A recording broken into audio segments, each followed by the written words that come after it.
ನಮಸ್ತೆ. ಅಧ್ಯಾಯ 2 ಶ್ಲೋಕ 9. ಸಂಜಯ ಉವಾಚ ಏವಮುಕ್ತ್ವಾ ಋಷಿಕೇಶಂ ಗುಡಾಕೇಶ ಪರಂತಪಃ ನಯೋತ್ಸ್ಯ ಇತಿ ಗೋವಿಂದಂ ಮುಕ್ತ್ವಾ ತೂಷ್ಣಿಂ ಬಹುರ್ವಹ. ಅನುವಾದ: ಸಂಜಯನು ನುಡಿದನು.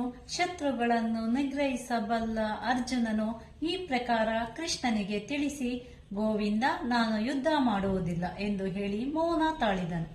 ಭಾವಾರ್ಥ: ಅರ್ಜುನನು ಯುದ್ಧ ಮಾಡುವುದಿಲ್ಲ, ಅದರ ಬದಲು ಯುದ್ಧರಂಗವನ್ನು ಬಿಟ್ಟು ಭಿಕ್ಷೆ ಬೇಡಲು ಹೋಗುತ್ತಾನೆ ಎಂದು ತಿಳಿದು ಧೃತರಾಷ್ಟ್ರನಿಗೆ ತುಂಬಾ ಸಂತೋಷವಾಗಿದ್ದಿರಬೇಕು. ಆದರೆ ಅರ್ಜುನನು ಶತ್ರುಗಳನ್ನು ನಿಗ್ರಹಿಸುವವನು, ಪರಂತಪಃ ಎಂದು ಕರೆದು ಸಂಜಯನು ಮತ್ತೆ ಅವನಿಗೆ ನಿರಾಶೆಯನ್ನುಂಟು ಮಾಡಿದ. ಸಾಂಸಾರಿಕ ಮೋಹದಿಂದ ಹುಸಿ ದುಃಖಕ್ಕೆ ಗುರಿಯಾಗಿ ಅರ್ಜುನನು ತತ್ಕಾಲಕ್ಕೆ ಭವಪರವಶನಾದ. ಆದರೂ ಅವನು ಪರಮ ಗುರುವಾದ ಕೃಷ್ಣನ ಶಿಷ್ಯನಾಗಿ ಶರಣಾಗತನಾದ.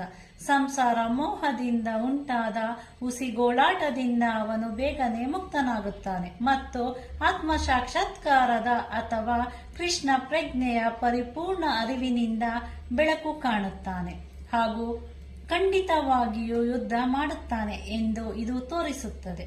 ಕೃಷ್ಣನಿಂದ ಜ್ಞಾನೋದಯವನ್ನು ಪಡೆದು ಅರ್ಜುನನು ಕಡೆಯವರೆಗೂ ಯುದ್ಧ ಮಾಡುವುದರಿಂದ ಧೃತರಾಷ್ಟ್ರನ ಸಂತೋಷವು ನಂದಿ ಹೋಗುತ್ತದೆ ಎಂಬ ಭಾವಾರ್ಥವನ್ನು ನಾವು ಶ್ಲೋಕ 9 ಅಧ್ಯಾಯ 2 ತಿಳಿಯಬಹುದು. ನಮಸ್ತೆ.